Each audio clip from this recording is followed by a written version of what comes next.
Olá, eu sou o Bente e você está ouvindo Por Trás do Disco, do podcast Vamos Falar sobre Música.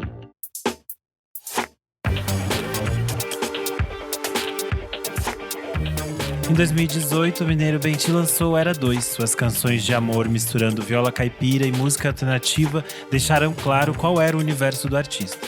Em 2021, ele lançou Logo Ali, trabalho realizado com apoio da Natura Musical e produzido em meio a uma pandemia mundial. Esse segundo disco expande os universos sonoros e temáticos de Benti e coloca sua verve pop mais à frente, em misturas ousadas que versam sobre solidão, amor, relações e pertencimento. No Por Trás do Disco de hoje, além de receber o Benti, a gente também recebe o Rick Sampaio, que já é praticamente da família do podcast, para a gente conversar um pouco mais sobre esse trabalho tão delicado e tão bonito. É um prazer ter vocês aqui hoje, meninos. Obrigado. Já tô chorando com a introdução. Eu fico feliz também com a maneira como você me colocou, me apresentou, já quase como da família do Vamos Falar Sobre Música. Vou passar, inclusive, ali no RH para já pedir o meu cheque. Pode ser? Infelizmente não tá tendo cheque nenhum, gente. O governo não liberou. Parece que não vai ter nada hoje. Não vai ter nem lanchinho hoje na gravação. Não saiu o PROAC, não saiu nada. Não saiu nada, gente. Não teve nada, não teve um edital. É bem interessante que estamos os três reunidos aqui, porque quando o disco saiu, a gente fez um Spaces no Twitter comentando as primeiras impressões do disco. E eu acho interessante a gente se reunir de novo e poder falar agora que o disco já tem um certo tempo de vida, digamos assim, e que nós mesmos já podemos escutar mais vezes e ter outras relações com esse disco. E aí eu queria te perguntar, Benti, para começar, como foi a produção desse trabalho? Já que a gente estava num espaço de pandemia mundial, você estava distante das pessoas, mas mesmo assim você conseguiu reunir uma gama de artistas e de profissionais no seu entorno. Eu queria que você contasse pra gente como foi esse processo. Foi um processo muito vasto, assim, a quantidade de pessoas envolvidas no disco é muito megalomaníaca, né? Eu tava até tentando pensar esses dias em alguma entrevista que eu dei, em que momento que o projeto ficou tão megalomaníaco, mas eu acho que tem a ver com o apoio da Natura e também com um tempo a mais que o disco teve. No cronograma inicial era para o disco ter saído no fim do ano passado. Ia sair um disco chamado Logo Ali, no final do ano passado. Que, obviamente, se não tivesse rolado a pandemia, ia ser um disco totalmente diferente. Talvez com algumas das mesmas músicas, mas enfim. Os atrasos dos cronogramas e eu ter ficado alguns meses no ano passado obrigado a ficar parado, né? Quando todos os shows caíram, eu fugi pra roça, né? Fiquei lá no interior de Minas bastante tempo, antes de ir para BH, para começar as gravações e tal. Então, esse respiro, assim, foi muito importante para moldar. E eu me deixei levar, assim, pelo que cada música pedia, assim, em questão de elementos adicionais, assim. A produção, desde quando eu escrevi o projeto para a Natura, era para ser a produção musical entre o Luiz Calil e o Pedro Alteri, que os dois têm referências parecidas, mas são de universos totalmente diferentes, assim, e eu queria muito que esse universo do alternativo grandioso pra caramba do Luiz Calil com a nova MPB grandiosa pra caramba do Pedro Alteri se chocassem, assim, e dessem origem a esse filho, assim. Então, acho que foi um processo muito de entendendo música por música. Acho que cada música tinha uma demanda, cada música tinha um objetivo diferente, e dentro desse resultado final, que era o disco soar o mais coeso possível, com uma narrativa de começo, meio e final, porque eu sou roteirista, então eu sou muito encucado com isso. E analisando, assim, quais pessoas que entram. Eu acho que talvez quem vê numa primeira vista, assim, toda a lista de todos os colaboradores, fala, nossa, tem muita gente envolvida, como assim? Mas eu acho que se a pessoa ouvir, entendendo por que cada pessoa tá ali, ela vai sacar por que tem tanta gente, assim. Mas foi um privilégio mesmo que eu tive por ter esse apoio da Natura. No caso de um eventual terceiro disco meu, eu sei que eu não vou ter grana e eu sei que vai ser super minimalista, assim. Não, eu posso adicionar uma pergunta também, eu acho que já fazendo uma geral, assim. Você mencionou, Benti, essa questão da narrativa, né? A gente já começa o álbum com uma imagem, assim, né? De alguém subindo uma serra. Então é um álbum muito imagético. Você já tinha uma noção de qual seria essa narrativa antes da pandemia? Porque eu imagino que a pandemia e, enfim, a situação política do país, o contexto brasileiro, tudo isso influenciou demais esse álbum e, ao mesmo tempo, tá inserido de alguma forma nessa narrativa. Como que essas coisas dialogaram, assim, essa ideia de narrativa que você tinha antes e o depois da pandemia?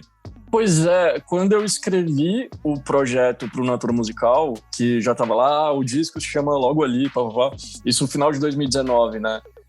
Esse Logo Ali era uma iminência de um evento muito grande que muda tudo, ou um evento apocalíptico que destrói tudo, ou um evento utópico que torna tudo melhor. Isso, se puxar o projetinho original, vai estar lá. E aí, começo de 2020, veio o evento apocalíptico, né? Ele estava pronto. Ele estava pronto, a gente estava sentindo que ele estava chegando. Então, no processo desse último ano e meio, esse Logo Ali foi mudando de posição. O Logo Ali acabou virando essa jornada que você tem que fazer até chegar a algum outro lugar. Tipo, esse aguentar, né? Esse caminhar que você não sabe quando chega, né? O Logo Ali é um termo muito mineiro, né? Que é tipo, tá logo ali, só que tá longe pra caramba. Você nunca sabe onde é o Logo Ali, mas você tem que chegar de algum jeito, você tem que aguentar e chegar. Então, eu acho que teve um esforço muito grande assim da minha parte em relação às letras, de não deixar as letras datadas a esse momento que a gente está vivendo, mas deixar muito claro que são letras atravessadas pelo que a gente viveu. Então tá lá mais ou menos explícito essa base do disco, que são experiências pessoais atravessadas por essa sensação de mundo acabando, atravessada por essa sensação de esperança, de desesperança, de buscar refúgio na arte, de buscar refúgio nas outras pessoas. Inclusive, a questão de buscar refúgio na arte é uma coisa que é recorrente no disco, assim. Ele não é um disco só sobre relacionamento, ele tem todas essas nuances de... mesmo as músicas que parecem muito claramente ser só sobre relacionamentos, tem todo um subtexto ali. E tem músicas tipo Canto Cerrado, Do Outro Lado, Não Tava Nos Meus Planos, que aí não são músicas sobre amor nesse sentido mais, tipo, amar, desamar da palavra, né? São músicas sobre realmente existir nesses tempos, assim. E é curioso que, reouvindo o álbum agora, depois, por exemplo, da gente ter ouvido o Meu Coco, do Caetano, parece que tem uma ponte, né? Assim, a gente consegue falar, caramba, são álbuns justamente sobre resistência, e, assim, a gente se apegando à arte, à música, à cultura brasileira, assim, tipo, essas coisas que fortalecem o povo, assim, enquanto identidade. Parece que tem uma linha, né, de conexão, assim, que eu acredito que outros artistas também estejam explorando, né? Tem esse zeitgeist, assim, desde que saiu o Meu Coco, eu tô inclusive sendo muito vocal no Twitter sobre várias coisas assim que eu tô achando que são links assim entre o Meu Coco e o Logo Ali. Tanto é que um desses tweets que eu fiz, o perfil do Caetano Veloso deu RT, e eu fiquei super feliz. Tô aí no movimento de fazer o disco chegar nele de alguma forma. Porque é isso, eu do meu jeito tô falando sobre esses temas, assim. Eu acho que uma das coisas muito legais é que o duo de sopro que gravou meu disco é o mesmo que gravou Meu Coco. Tem a Canto Cerrado, né, que começa que agora eu canto e eu não vou lutar sem melodia. Não Vou Deixar, que é uma das músicas-chave ali do Meu Coco. Ele fala, né, eu não vou lembrar exatamente agora o verso, mas eu não vou deixar porque eu sei cantar e sei de alguns que sabem muito mais. Então essa coisa, tipo, o canto como elemento de luta, né? E Nossa, eu me perdi um pouquinho na pergunta específica que você fez sobre... Eu acho que nem foi uma empolgado. Pergunta tão clara, mas eu acho que foi justamente assim uma constatação, né? Justamente porque o Renan mencionou de como a gente consegue fazer leituras depois desse tempo, né, do lançamento desse álbum, e justamente essa comparação, né, com o álbum do Meu Corpo acabou surgindo pra mim depois de eu ter ouvido, sabe? Eu achei muito curioso. E eu gosto muito que vocês trouxeram isso à tona, porque pô, é uma coisa que eu queria muito, assim, para os próximos meses, que mais pessoas conhecessem o Logo Ali, reconhecessem ele como um disco sobre esse tempo e um disco sobre resistência e etc. Nisso, eu acho interessante quando a gente pensa que, sei lá, desde o disco da Maria Bethânia, eu sinto que em 2021 a gente tem entrado por essa tentativa de encontrar esse Brasil que a gente ama e essas coisas que a gente ama e se encanta no Brasil. E eu acho que isso tem dentro do disco quando você traz essas coisas tão mineiras do interior, essas coisas. E elas não vêm colocadas num espaço de repetição ou de olha como isso é diferente, tá ali. Elas vêm como muito verdadeiras pra você e ficam muito pops e muito compreensíveis pra gente enquanto ouvinte. E eu acho que isso é interessante quando a gente pensa nessa nossa tentativa de meio que de resgatar esse Brasil mesmo que é nosso e que a gente meio que se perdeu por tantas outras coisas que nos afastam dele, sabe?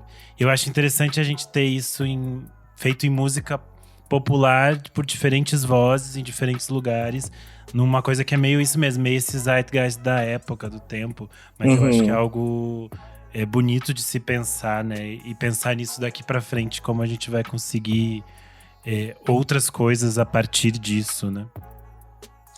É um disco muito antropofágico, assim, isso tava lá. Começa pelo fato de ter a viola caipira como base, né? Porque isso é o plot twist máximo, né? Assim, já começa com um plot twist ter a viola caipira como base, porque ainda é uma coisa muito inédita, né? Ainda é uma coisa que pouquíssima gente tá fazendo, e exatamente desse jeito que eu tô fazendo, sou só eu. Então, o meu eu aquariano fica feliz pra caramba falando isso, tipo, vanguarda. E aí, tem muitos elementos, assim, por exemplo, nas participações ou nos elementos sonoros que entram, por exemplo, tem a Se Entrega, que o riff é um riff que emula pra caramba Bon Iver e Caroline Polachek, mas foi feito com o canto do Saci, que é um passarinho que marcou muito minha infância, assim, que eu acho a melodia muito bonita. Então é uma mistura da minha voz com o canto do Saci, e isso chegando na distorção, que é uma coisa que eu queria chegar perto ali, Bon Iver, Caroline Polachek. Então é isso, tem muitos elementos, assim. A gente poderia ficar falando 4, 5 horas sobre cada detalhe, assim, das músicas, mas tem muito disso, assim, e isso vem muito natural para mim por causa dessa criação minha mesmo, porque apesar de eu ter todo esse rolê, tipo, morar em São Paulo, morar em BH. Mas eu sou da roça, eu nasci na roça e eu sou... Tá ali na... Inclusive, uma coisa que bateu muito meu santo com o Pedro Altério é porque ele é um cara da roça também, né? Então, acho que ali o santo da roça bate. É que agora eu canto e eu não vou chorar sem melodia. Então, pra gente entrar de vez falando das faixas do Logo Ali, a gente começa com o Canto Cerrado, que é a abertura, e tem a participação do Paulo Santos, que é um dos membros fundadores do Akit, e que participa tocando diversos instrumentos. E eu acho que traz um pouco disso que a gente estava falando, né, Benti? Que é resgatar esse Brasil que é nosso, das nossas coisas, e que nos tocam de diferentes formas. E eu queria que você falasse um pouco sobre... como foi trazer o Paulo para essa música, o que você pensou? O ACT foi um dos grandes grupos instrumentais do Brasil, assim, rodou o mundo inteiro tocando, gravou disco com Philip Glass, rodou o mundo tocando com Philip Glass. Para mim, o som do ACT sempre estava ali na essência do que é um som mineiro, porque sempre foi muito original, né? É um grupo mineiro que inventava os próprios instrumentos e... tinha ali um interesse meu também a Canto Cerrado especificamente é uma música que conversa muito com a obra do Milton Nascimento, É uma música que é bem esse mix, assim, a Evocação das Montanhas, que é a música de abertura do Anima, do Milton Nascimento, e Perfect, que é a música de abertura do Bon Iver, que é o segundo disco do Bon Iver. E também Little Bear, do Guillemots, que é do primeiro disco deles, a música que abre. Enfim, tem essa mix aí. Eu queria fazer uma música de abertura muito grandiosa. E o Paulinho Santos trabalhou com o Milton no Anima. Então, quando surgiu essa oportunidade de chamar ele pra música, assim, eu fiquei muito feliz, porque é isso, esse tipo de elemento que traz de um jeito muito natural aquilo que eu tô querendo falar, da essência, do épico de Minas, mas um interior brasileiro no geral, assim. E também eu fiquei muito fanboy no estúdio, na verdade, que eu já tinha visto vários shows do Act. E duas das minhas trilhas sonoras favoritas do cinema nacional são deles, que é do Lavoura Arcaica e do Ensaio sobre a Cegueira. Então, ter é muito chique, assim, tipo, nossa, velho, o Paulinho Santos em duas músicas do disco, que chique, que incrível. Que é isso, é muito bonito que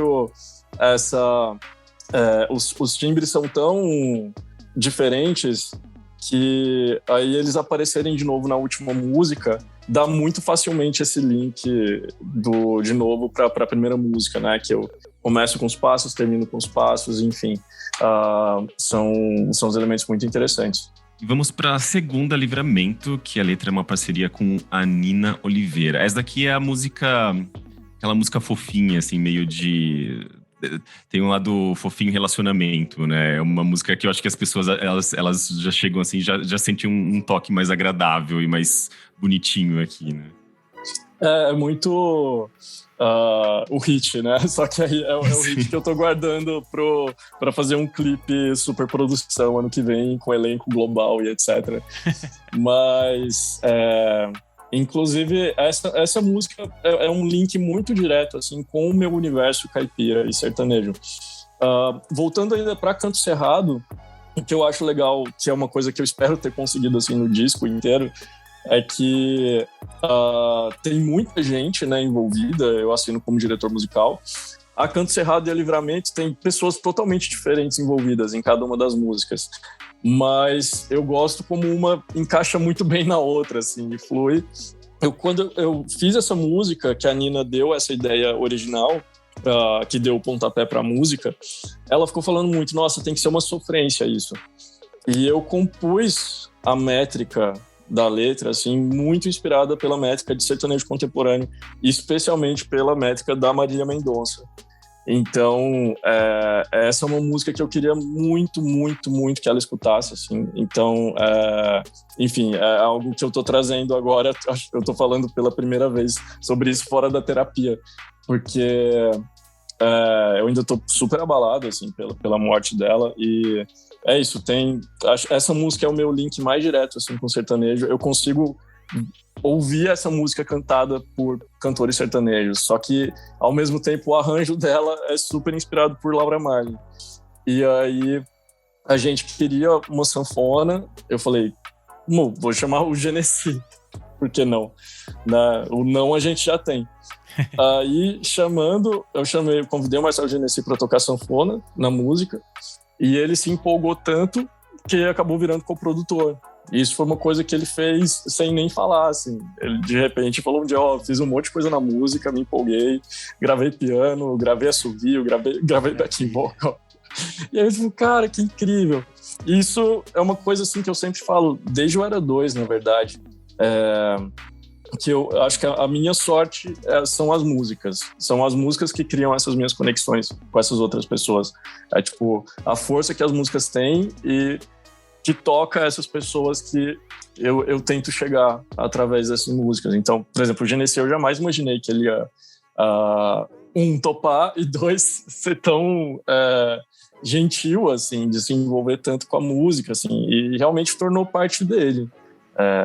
Ali, a voz dele tá na música inteira, a sanfona tá na música inteira, o piano.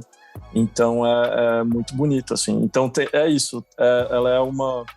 Eu acho que ela tem um potencial radiofônico muito absurdo, assim. Eu acho que essa é uma das músicas do disco que a gente teve um esmero muito grande para fazer, pensando que realmente, nossa, essa aqui é uma música que, dependendo do contexto certo, ela pode me levar para um público muito maior. Sim. E ela tem um refrão ali que é bem...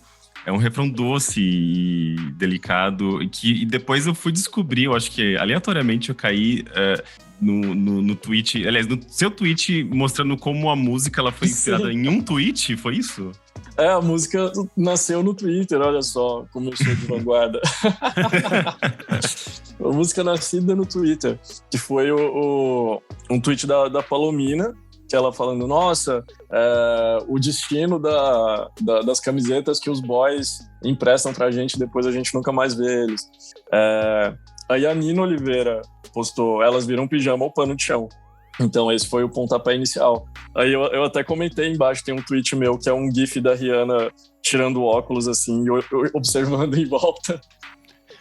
Que é bem assim, eu falei, Nina, eu vou fazer uma música com isso, não é possível. E eu tava com uma ideia já de fazer uma música chamada Livramento há muitos meses, assim, antes de eu começar a fazer de fato, que era pra ser uma coisa meio uma magoazona, assim, bem tango, que é a música com o Johnny Hooker, né? Sim. Uma coisa bem rasgada, tipo, ai, você não presta, você é horrível. Só que quando eu fui fazer a música, quando a música veio e bateu pra mim, foi já um sentimento totalmente diferente, assim. É meio tipo, a gente tá num contexto que tá embaçando tudo, a gente não sabe mais diferenciar tanto as coisas, e eu realmente não sei se é melhor ficar sozinho ou se é melhor correr atrás disso de novo. Então, foi assim que ela veio. Maravilha. Aí a gente chega na terceira música, que é Catastrópicos, com o Jalu, e que ganhou um clipe super bonito e que foi lançada como single antes do lançamento, né? Sim, foi o primeiro single.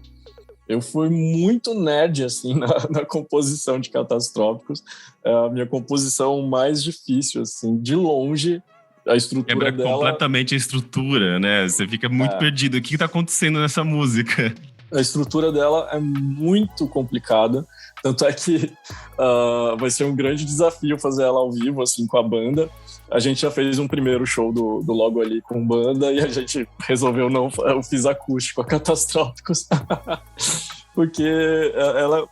É isso, eu tinha um objetivo do primeiro pro segundo disco, aí muito tendo a ver com os artistas que eu gosto, assim, principalmente gringos, que é como que eu faço esse segundo disco muito mais pop e muito mais complexo ao mesmo tempo que o primeiro. Então, Catastrópicos ter saído como primeiro single foi muito um statement, assim. Que bom que o Jalu topou. Ele acha a música complicada pra caramba, ele reclamou bastante sobre isso. Mas é isso. É uma música que o arranjo é tão ensolarado e rítmico e... as melodias, né, é gancho atrás de gancho. Isso o Pedro Alteri falou bastante. Nossa, é muito complicado, mas é um gancho, aí vem outro gancho, aí vem outro gancho. Então é meio que uma montanha-russa de 4 minutos, que pra mim tem muito a ver, por exemplo, com a minha banda favorita do universo, que é o Mil. O Mil faz muito isso, assim, são músicas muito pop, muito radiofônicas, só que são muito complexas. Então, às vezes, você escuta pela primeira vez uma música do Mil e você fala... Caramba, o que aconteceu? O que passou por cima de mim? Então eu fiquei feliz que as pessoas tiveram essa sensação com a Catastrópicos e puderam ter essa sensação justamente por ter o aval do Jalu ali junto, porque é isso, eu acho que eu não gosto de ser subestimado como ouvinte e eu sinto muita falta de mais gente não subestimando o público, sabe? Então, o que separa um ouvinte de escutar uma música como essa, que tem uma estrutura complexa pra caramba, e gostar, e curtir, e entrar lá na playlist dele? Tipo, a música já tá com mais de 250 mil plays no Spotify, chegou agora o clipe em 100 mil views no YouTube, sabe? E é uma música complexa e é uma música que eu não subestimei quem fosse ouvir. Entrem nessa jornada comigo, sabe? Então... Que bom que o Jalu topou e que é isso. Eu sou muito grato mesmo, assim. E é uma música que também foi composta muito pensando no meu universo, encontrando com o do Jalu. Por isso que eu toco a viola caipira num ritmo mais de guitarrada. Por isso que é uma música tão solar, tão tropical, enfim. Sim. E o clipe traz essa química, né, entre vocês, assim, ele ficou muito icônico por isso, eu acredito, assim, existe quase que é muito focado nessa performance e tem uma fotografia bonita, tem uma presença muito forte de vocês dois ali, o clipe, eu acredito que ele ficou bem marcado, né? Assim, as pessoas gostaram tanto que elas começaram até, tipo, desenhar. Eu vi, assim, muitas fanarts. Sim, nossa, teve clipe. Muita fanart. Foi o clipe, foi um trabalho muito bonito do Doma 02 e que é um clipe que é muito resultado das limitações da pandemia. A gente tinha um roteiro muito diferente. Era para ser um clipe tipo o Bombay do El Guincho. Eu não sei se vocês já viram. Sim, cheio de imagens e coisas meio aleatórias, assim. É um monte de... assim como a estrutura da música é uma grande confusão, era para ser uma sequência de várias imagens, assim, muito pontuais e que meio que se relacionam, meio que não se relacionam. E aí, enfim, limitações da pandemia e não teve como a gente fazer. Mas eu achei incrível a solução, assim, porque eu gosto também, por um lado, de... a gente tá ali naquele cenário, a gente não muda, a gente vai só adicionando elementos, né? Aquela maquiagem absurda de bonita vai aparecendo cada vez mais com as flores e tal, as posições. E aí você consegue prestar mais atenção na música em si. Talvez se fosse um clipe muito complexo junto, as pessoas, sei lá, iam entrar em combustão espontânea, não sei. E vamos para a próxima. Se Entrega, que teve os vocais sintetizados criados pelo... Aliás, os vocais sintetizados criados pelo Rodrigo Kills, do Cyber Kills. Que inclusive me lembra... esses vocais me lembram um pouco aquela pegada meio tropical house. A gente tava ouvindo... Teve uma onda de músicas com esses vocais meio alterados, assim, né? Meio agudos. Isso ficou bem marcado ali no Se Entrega. Pois é, eu gosto muito dessa entrega. Eu acho... eu queria muito que fosse o hit do verão, assim. Queria muito que, tipo, com esses meses de férias aí, etc., praia, piscina... Ela tem uma coisa meio dançante, né? Eu não acho que ela é full dançante, não tem ali uma base de música house, mas, assim, ela tem um toque mais... uma energia, assim. Sim. Pois é outra mistura muito doida, né? Porque a base dela é beat de reggaeton e tem esses vocais sintetizados que tipo, é o canto do Saci misturado com a minha voz. Tá ali a viola caipira. Nessa música eu toco a viola com um pedal de guitarra. E aí tem esse arranjo que é incrível, né? Pra mim, esse arranjo traz muito uma pegada música de festival, assim. Mas a gente queria muito... O disco, ele tem essa narrativa e a gente fez muito um lado A, que é muito solar e diurno, que vai caminhando pra noite, e o lado B é realmente noite, madrugada dentro, assim. Então, pra mim, essa entrega, o arranjo dela vai evoluindo como se fosse uma tempestade de verão, assim. É uma tarde de verão ensolarada que vai chegando uma chuva, uma tempestade ali. E eu acho que pelos comentários, pelo feedback que eu já recebi, assim, de bastante gente, eu acho que eu consegui evocar isso, assim. Que é isso, ela tem esse crescendo que passa por diversos climas, assim, mas que no final é muito intenso, assim, e depois fica mais doce de novo. Acho que é uma das minhas músicas mais diretas, assim, em questão de letra. Isso é muito trivia, só de muito fã barra pesada, assim, mas ela é meio que uma parte 2 da Carta ao Marinheiro, que é uma música do primeiro disco. Ambas as músicas eu compus em Ilhabela. Ambas as músicas são sobre a mesma pessoa, só que em momentos completamente diferentes, assim, da vida. E é isso, essa foi a trivia especialmente pro podcast. Especialmente, gente, pra quem está ouvindo, apoie, porque aqui tem informação de qualidade, viu? Tem uma trivia legal dessa música, que numa das audições que eu fiz antes do disco sair, com galera de plataforma de streaming, eu não vou falar de qual foi, mas o editor, assim, fala, nossa, essa Se Entrega, eu não sei que música, eu não sei que estilo é esse. Eu escutei, eu fiquei embasbacado, eu fui escutar de novo, eu falei, o que é isso? Isso é pop? Isso é sertanejo? Isso é eletrônico? Eu não sei o que é isso, mas é bom, eu coloquei lá na playlist com um monte de música gringa. Aí eu falei, tipo... inclusive eu quero muito, tá vindo muito naturalmente, assim, foi meio paralelo, uma letra em inglês para ser entrega.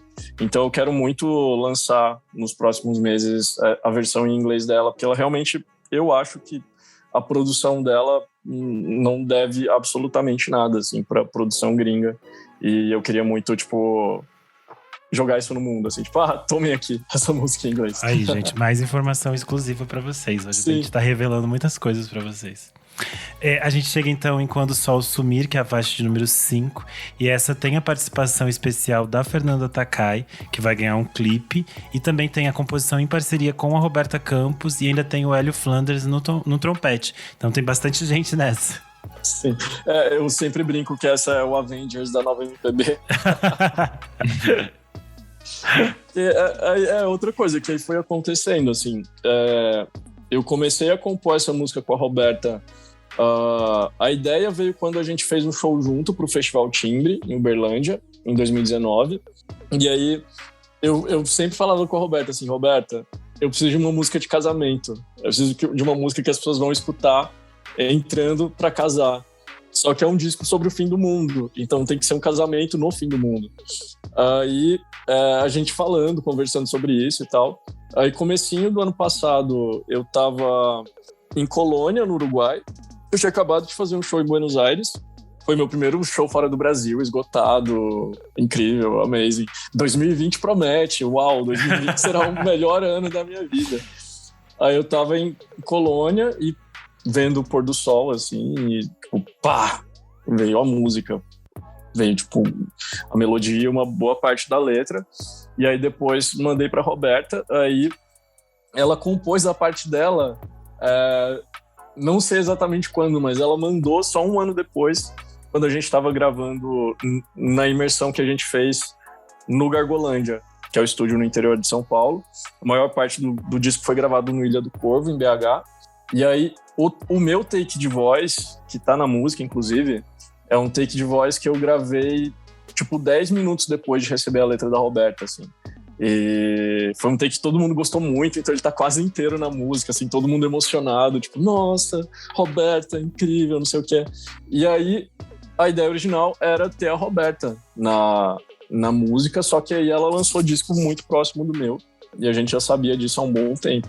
Então começou essa busca por outra voz, e eu achei absolutamente extraordinário que tenha rolado com a Fernanda Takai, porque por mais que ela não seja mineira de nascença, ela é mineira de alma, né? Ela ali, hors concours de mineiridade. As pessoas acreditam que ela é mineira, isso eu adoro. Sim, e assim como a Roberta, né? Que é mineira. Eu sou muito fã do Pato Fu, sou muito fã da Fernanda. E então, para mim foi um privilégio absurdo, assim.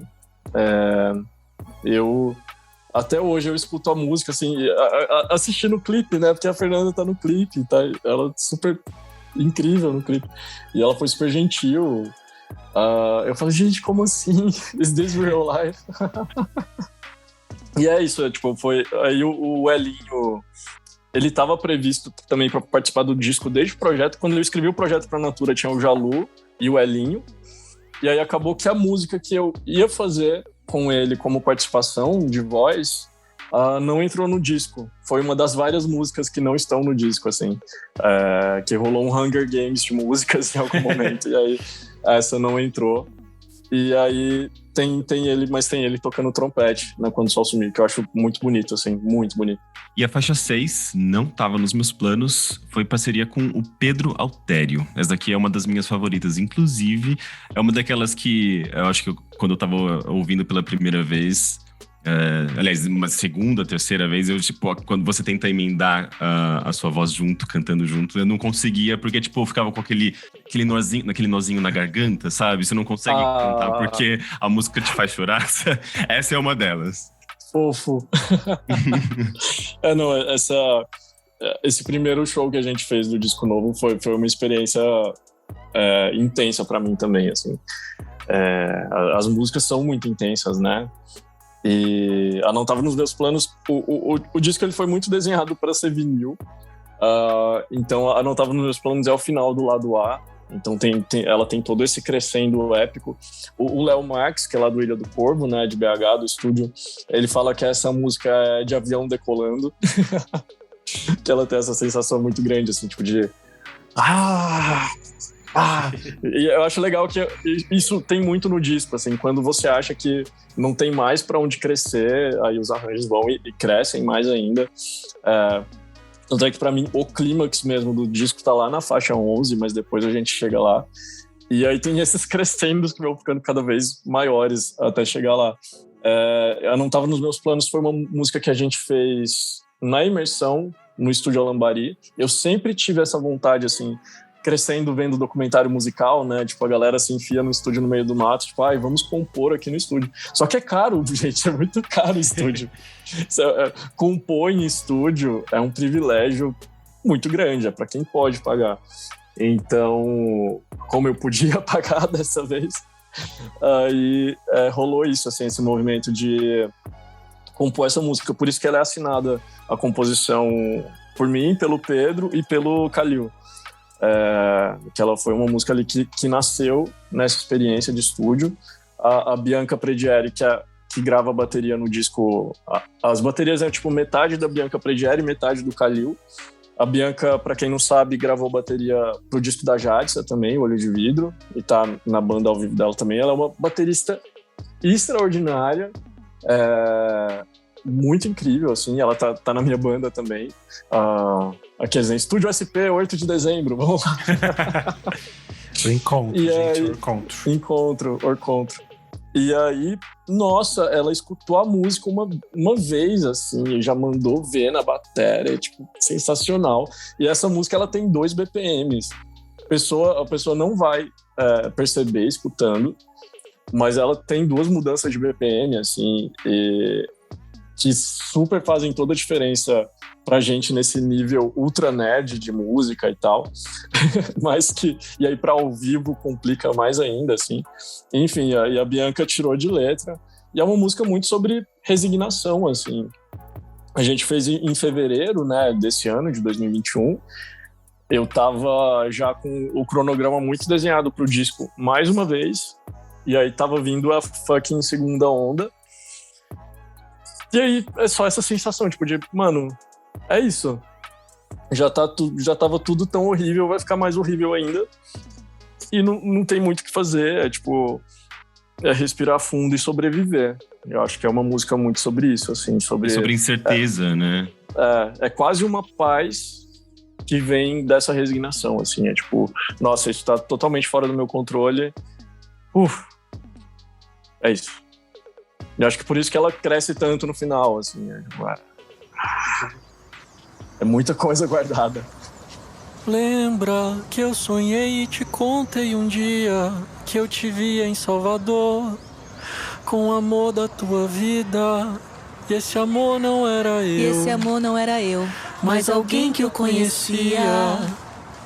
Tive um pressentimento do tamanho da A gente entra meio que nesse lado B, como você falou, né? E ele começa com esse interlúdio que é Salvador e que tem a participação da Josiara. Eu acho surreal de lindo o encontro da voz de vocês, a forma como tem essa coisa meio de conversa, e eu acho que ela abre muito bem esses caminhos para essas faixas finais que eu vou revelar são as minhas preferidas. Eu gosto muito desse encontro final, a partir daqui como ele cresce e cria um universo meio particular. Então eu queria que você falasse um pouco sobre esse encontro também.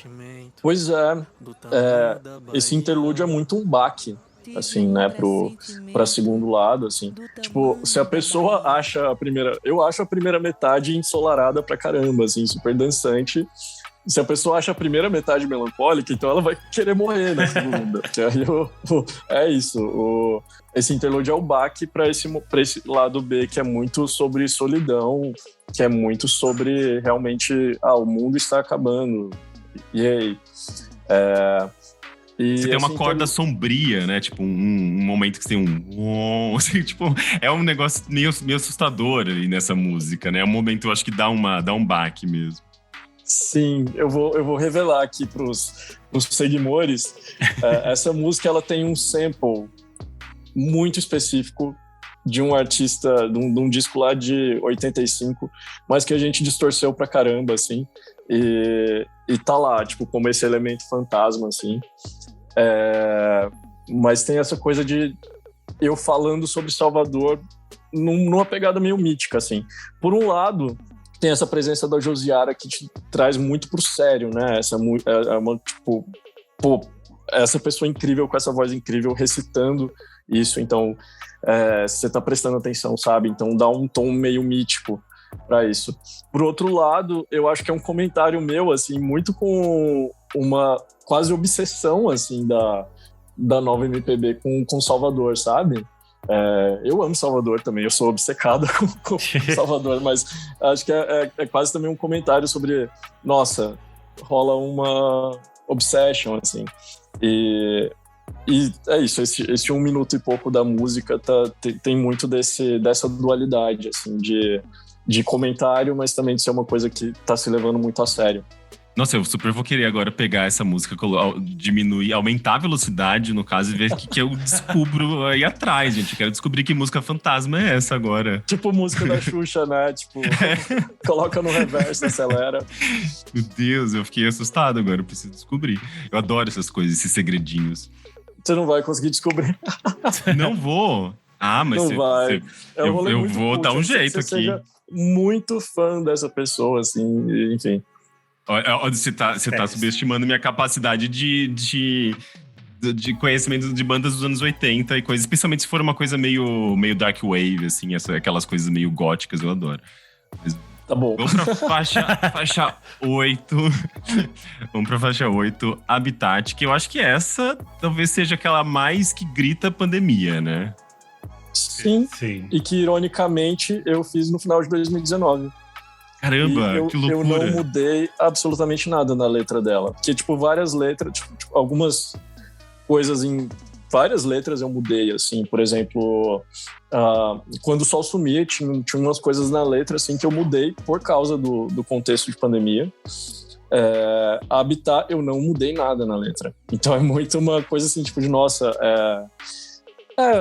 sei lá, eu acho que tem uma coisa na arte... que a arte meio que adivinha determinados movimentos, sabe?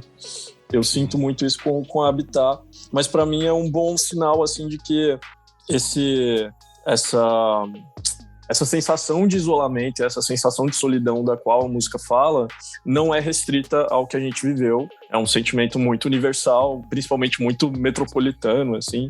Então, é isso. E na Habitat, eu tive uma leve obsessão, a gente falando de obsessões, eu tive uma leve obsessão em chegar numa textura muito Phoebe Bridgers, que a Phoebe Bridgers foi a minha grande obsessão da pandemia, e na Habitat eu deixei o Khalil e o Pedro Altério loucos nessa jornada da gente chegar nessa textura que pra mim tem muito do Bon Iver, né? Eu acho que a Phoebe Bridgers também puxou muito isso do The National, do Bon Iver, mas ela faz muito de um jeito dela, que é esse neo-synth folk sujo, né? É um folk com uma sujeira eletrônica, só que é uma sujeira eletrônica muito específica, assim. Então, eu tenho um puta orgulho desse arranjo, assim, da Habitat, de todos do disco, mas desse especificamente por causa disso, assim, porque é um tipo de arranjo que eu gosto muito, que eu fiquei muito orgulhoso de ter conseguido reproduzir, que eu acho que tem a ver com a música, né? Porque também eu acho que não faz sentido, às vezes, a gente tentar forçar algumas coisas, assim, que não tem a ver com a história que a gente tá contando, né?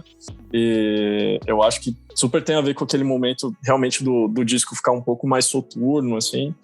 E é isso. Esta é a Habitat. Aí na sequência a gente chega em Eu Te Dei Tudo Que Eu Sou, que foi a primeira música composta para esse disco, é isso? Sim, pelo menos é a primeira que eu lembro que sobreviveu, assim. Sim. Engraçado, eu fiz num contexto muito parecido com o que eu tô agora. Eu lembro que foi final de 2018, eu tinha lançado o Era 2, eu fiz o show de lançamento no Sesc, no 24 de maio, mas eu tava com uma sensação muito grande, assim, de que faltava muito ainda pro disco, e eu tava com muito medo, assim, tipo, de aquela coisa que eu tinha me entregado tanto pra fazer, morrer na praia. E eu tava em Florianópolis, então essa imagem do oceano, voraz, etc., era muito palpável. E é uma sensação que eu tô sentindo muito agora, assim, que em relação... são contextos diferentes, né? Mas agora um pouquinho mais de um mês depois que saiu Logo Ali, as pessoas ficam me falando muito, tipo, nossa, uau, o potencial desse disco. E eu fico falando, nossa, eu me entreguei tanto. Foi 1 ano e meio, assim, de trabalho muito milimétrico, de trabalho muito intenso em cima desse disco. Tô muito feliz pelo feedback inicial que ele já teve. Mas, tipo, nossa, será que é o que a indústria musical precisa, assim? Ou esse disco... em quais pessoas que ele vai chegar ainda, sabe? Eu vou conseguir fazer show com ele? Eu vou conseguir chamar a atenção dos programadores que programam shows, etc. Porque é isso, se você se os programadores não querem fazer seu show, você não faz. É muito cruel nesse sentido. Então, ela tem essa dualidade de ser assim, você pode ler ela como uma música sobre uma sensação de insuficiência dentro de um relacionamento, mas ela é muito sobre a minha sensação de insuficiência em relação à indústria musical como um todo. Eu tenho uma sensação geral de que eu estou me debulhando e entregando uma coisa que é muito milimetricamente pensada e muito intensa e que envolve muito trabalho e que não tem o retorno que poderia ter por diversos motivos. Então é isso. E aí ela tem, falando para um ponto mais de arranjo, ela tem um dos momentos favoritos meus do disco, que é o interlúdio instrumental, assim, que para mim, como roteirista, né, aquela parte é a mais cinematográfica do disco. Eu consigo realmente imaginar muita coisa ali, e as pessoas que gostam muito dessa música, que já me mandaram mensagem falando especificamente sobre essa, sempre trazem essa coisa, tipo, nossa, eu consigo imaginar um filme com essa música. Então é muito grandioso, assim, o arranjo, enfim, eu tenho de novo, eu tenho muito orgulho de todos os arranjos, mas esse é tipo o jeito que o arranjo cresce, assim, como ele já começa com uma puta orquestrona, assim, eu acho muito massa, muito massa. Maravilha. E a gente vai pra faixa 10, Samba, com participação do Du Avois, e que foi o segundo single do álbum, não foi? Isso, foi o segundo. De nada mais me lembro, só da sensação de rodar. Sim, foi o segundo. Pois é, eu sempre brinco que a Samba, né, com ponto de exclamação, que é o título carinhoso que a gente deu pra ela foi Samba da Bjork, que é isso, é mais um exemplo dessas misturas doidas do disco, que é uma música que é com a viola caipira, é uma bossinha, né, só que é super inspirada por Bjork, por Arcade Fire, por LCD Sound System. Tem a participação do Du Avois, e é uma participação bem complexa, que eles não só cantam, como eles criam todo um instrumental para música a partir das vozes. E aí, né, tem todo o rolê do disco Medula da Bjork, tem o coro ali que é muito inspirado por Pagan Poetry da Bjork. E eu tava inclusive ouvindo com um fone novo que eu ganhei e, tipo, cara, é um fone meio, sabe, que tem aqueles efeitos do surround. E, cara, eu fiquei impressionado, assim, parecia que eu tava, tipo, no meio de uma atmosfera musical, assim, é uma música que ela tem camadas, ela explora esses dois lados, né? Eu fiquei muito impressionado, assim, com como a música ela funcionou dentro de uma tecnologia surround, sabe? Legal. Pô, isso é muito legal, porque muita gente me falou nessas últimas semanas, eu ainda não escutei o disco porque eu tô esperando pra escutar com o fone quietinho. Mano, coloca no carro, no último volume, coloca numa puta caixa de som, porque o disco, ele tem um arranjo muito grande, assim. Eu não sei, eu acho que... carro, Benti. Os jovens não tem carro. Bota no nem caixa Uber, de pede som grande. Pede pro cara do Uber tocar, gente. Isso é. pro amigo que tem carro. Mas é muito isso. Eu acho que as pessoas, não sei, talvez as pessoas que nunca escutaram meu som e só enxergam meio de fora, assim, e têm uma ideia do que é a minha música, talvez achem que é uma coisa muito intimista, muito fofinha demais. Então você pega uma música que nem Samba, que tem um arranjo ousado pra caramba. Eu acho que, inclusive, talvez foi meio que um tiro no pé lançar ela como segundo single, porque o arranjo dela é muito complexo, né? Ela tem umas quebras, assim como a Catastrópicos tem quebra de estruturas, a Samba tem quebra no arranjo. Então o arranjo tá sempre indo para um lugar que você não espera. E nessa ideia de ser meio que um carnaval fantasma, assim, é meio que um delírio sobre a solidão, mas sobre também indo ali para a reta final do disco, que é uma reta final muito sobre seguir em frente e continuar caminhando. A Samba é muito esse momento de abraçar a solidão, sabe? De meio que ser uma aceitação eufórica, assim, da solidão e do fim de todas as coisas. E por isso que o final é tão grande também. Tem sintetizadores e sopro e etc. E aquelas muitas vozes se misturando.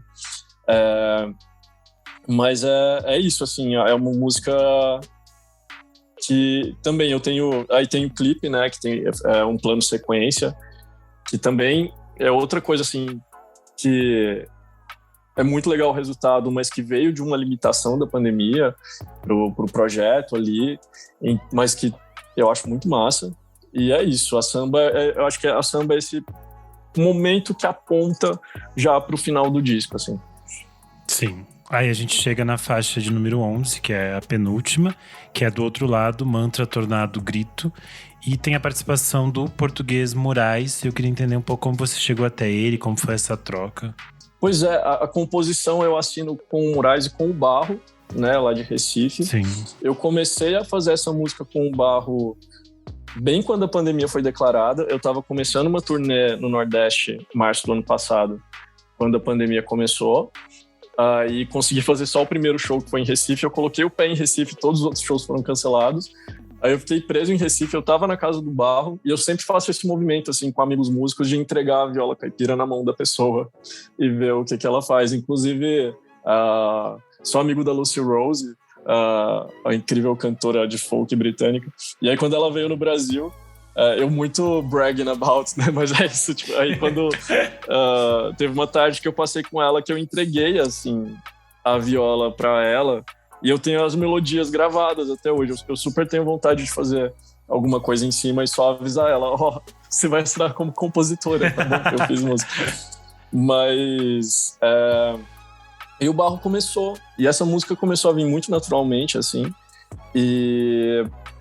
Só que ela ficou encostada por muitos meses, porque ela é uma música sobre aquele momento inicial ali da pandemia, de não saber o que é o outro lado, né? Mas que, obviamente, é uma letra que pode ser sobre qualquer obstáculo, sobre qualquer momento complicado que você está enfrentando.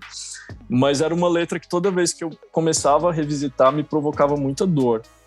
Aí só no começo desse ano, já com...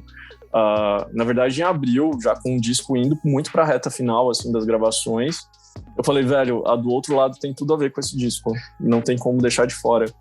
E veio muito essa ideia, assim, tipo, de ter um ponto de vista de alguém do outro lado, mais do outro lado possível, né, que é o do outro lado do oceano, que é o outro ponto em comum com o Meu Coco, que, né, o Meu Coco tem a música que é com a Carminho, que eu acho lindo, assim, que as duas músicas são sobre essa dualidade, tipo, de o que cada um tá vendo de um lado do continente, e é um mundo que tá meio que pegando fogo e vai ressurgir alguma coisa.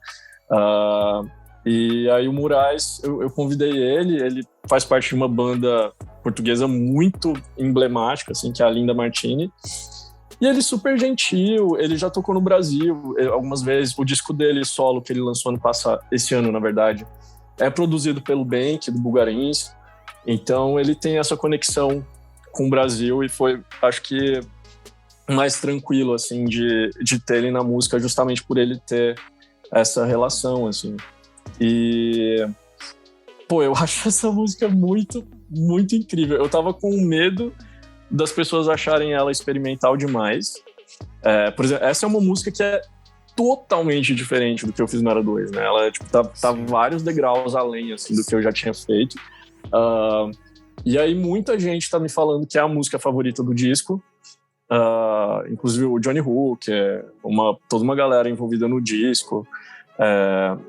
Tem muitos portugueses compartilhando a música. Eu tô sempre postando no Instagram, assim, por ter a participação do Moraes, isso eu acho genial. E é isso, ela, pra mim, eu chamo ela carinhosamente de forró do capeta. Que aí, ela é isso, ela começa muito mínima ali, só com a voz, a viola caipira e a viola meio que imitando Rabeca. Quem gravou a viola foi a Kim D'Assis. Que ela é genial, inclusive acho que tem 4 músicas no disco que tem arranjo de cordas dela. Ela é um gênio, assim. E aí entra um spoken word no meio, que é uma coisa que eu sempre quis fazer, mas que eu sempre tive receio, assim, de achar meio, nossa, sei lá, talvez eu ficar meio cafona eu fazendo. Aí teve que vir um texto, assim, muito certo pra eu sentir, assim. E aí, no final, já quando o instrumental já chegou no apocalipse mesmo, entra o Moraes cantando a parte dele, assim, com sotaque PT. E cara, eu acho que tudo encaixa. Eu acho que o mais legal dessa música e que as pessoas que estão curtindo muito reconhecem é como são elementos muito diferentes e perigosos, né, entre aspas, de colocar junto, assim, e que fazem sentido juntos, assim. E aí é muito também o mérito da produção do Pedro, do Khalil, e também do Jojo, que aí o Jojo, ele é o produtor convidado dessa faixa. O Jojo trabalha com Tágua Tágua, com o Johnny, com o Felipe Cato, e ele é muito massa também, outra pessoa que fazia muito tempo que eu queria trabalhar com. E vem clipe aí, outra revelação pra vocês aí do... E a gente encerra na 12ª faixa de Tanto Esperar, que faz essa conexão com a faixa 1 ali, né? Encerra com aquele som do caminhar. Sim, a de Tanto Esperar é outra música assim, que eu comecei a compor um pouquinho antes da pandemia, foi no fatídico Carnaval de 2020. Foi na mesma época que eu comecei a compor samba. Mas a de Tanto Esperar foi uma letra assim, que mudou muito de peso com a pandemia e que é uma letra sobre querer continuar vivendo, querer viver muita coisa ainda, mesmo que seja numa terra arrasada, assim, ou numa mente arrasada, ou num coração arrasado. Mas ela é uma música muito sobre essa vontade de viver muito, mesmo com tudo em volta estando muito inóspito. Esse é o resumo dela, assim. E aí, o mais legal é que ela quase ficou de fora do disco. Ela ia ser uma das músicas que iam ficar de fora do Hunger Games. E aí, na imersão no Gargolândia, a gente ficou uma madrugada, assim, ouvindo todas as coisas. E o Pedro Altério falou, velho, não, essa música não pode ficar de fora, como assim? Aí a gente foi olhar o BPM, foi um momento eureka, assim. Eu falei, peraí, deixa eu ver o BPM dela. O BPM dela era o mesmo BPM que a da Canto Cerrado. E não foi feito... isso não foi de propósito, foi acidental. Aí a gente deu um grito assim, tipo, nossa, como assim? Uau, como assim? O Pedro literalmente rolando no chão, assim, foi um momento muito ótimo. Isso 3 da manhã no estúdio, vocês imaginam. Por isso que é legal imersões em estúdio, tem esse tipo de momento que você não tem quando você tá pagando ali 6 horas numa tarde, né, pra ficar no estúdio. Aí falou, não, é isso. E aí na mesma hora a gente já começou a pegar isso 3 da manhã, a gente já começou a pegar uns elementos da Canto Cerrado para colocar na de Tanto Esperar, porque ia encaixar, né? Porque era o mesmo BPM. Sim. E foi isso. E eu brinco, eu já falei isso com a Ana Vilela, inclusive, que essa música é o meu trem-bala. Que ela é muito, tipo, é isso, assim, é você listando coisas que você quer fazer, mas que meio que um mantra para você tentar sobreviver, né? A música anterior é sobre mantras também. E acho que essa reta final do disco é muito sobre isso. Tipo, né, resumindo um pouco a narrativa do disco, estou resistindo, estou buscando forças para essa resistência no amor, na criatividade, na arte. Levei um grande baque, tive que enfrentar sozinho o apocalipse, mas agora quero continuar vivendo. Acho que esse é um resumo, assim. Então, essa reta final é muito sobre isso. Maravilha, eu acho que foi incrível, né, a gente poder repassar faixa a faixa, porque a gente descobre outras camadas, outras histórias e faz outras conexões, e eu acho que o papo rendeu e valeu muito a pena. Eu só quero agradecer muito vocês dois terem topado participar aqui comigo desse momento, e esse é o momento que vocês divulgam as redes sociais de vocês, chamam as pessoas para escutarem, para seguirem, engajarem no público, o que quiser. Eu fiquei muito feliz pelo convite, gosto muito do podcast, então conversar com vocês foi muito, muito legal. Espero esbarrar com vocês aí nos shows e rolês da vida, entre aspas, pós-pandêmica. E por favor, escutem, se vocês não tiverem escutado o disco ainda, escutem, procurem logo ali, do Bent, em todas as plataformas. Tá para sair o CD físico também nas próximas semanas. Tem esse clipe novo, que é o de Quando o Sol Sumir, com a Fernanda Takai. Por favor, compartilhe, mande o disco para todo mundo, mande o clipe para todo mundo. A gente está aí nesse contexto terrível do Brasil para a cultura. É um disco independente, teve o apoio da Natura, mas eu não tenho selo, não tenho gravadora, então qualquer coração aberto para o disco que se propõe a escutar e passar adiante é muito precioso. Me sigam nas redes, principalmente no Twitter, que é onde eu gosto mais de ficar. No Instagram eu tenho gostado cada vez menos e no Facebook tá lá só. Antes de mais nada, eu queria só agradecer ao Renan pelo convite. Adorei de bater esse papo novamente com o Bent. Vocês podem me encontrar lá no Twitter, no @RiqueSampaio, RIQUE Sampaio. Eu também falo majoritariamente sobre games, na verdade, tipo nas minhas redes, mas de vez em quando rola também uns comentários musicais. Também tenho lá meu site, o Overloader, e eu publiquei recentemente um podcast chamado Primeiro Contato, que é focado na história de tecnologia e computadores e games no Brasil, com contexto político, econômico, social. Também ouçam lá, é um podcast narrativo, documental, super produção, juntamente com o B9. E é isso, queria agradecer de novo e adorei bater esse papo com você, Renan, e com o Bent. Maravilha. Reforçar aqui para vocês seguirem o podcast. Vamos falar sobre música nas redes sociais. A gente é @podcast VFSM no Twitter e no Instagram. No nosso site vamos falar sobre música.com. E você pode apoiar a gente no Padrim. A partir de R$5 é padrim.com/podcast VFSM. Você já tem acesso aos conteúdos com antecedência. Esses programas especiais que a gente grava saem primeiro para os nossos apoiadores. E aí você tem muita informação, que hoje você viu que o Bent veio e trouxe muita informação em primeira mão para vocês. E eu só quero agradecer aos nossos ouvintes e aos dois que participaram comigo. Eu sou o _Renan Guerra no Instagram e no Twitter. Até a próxima.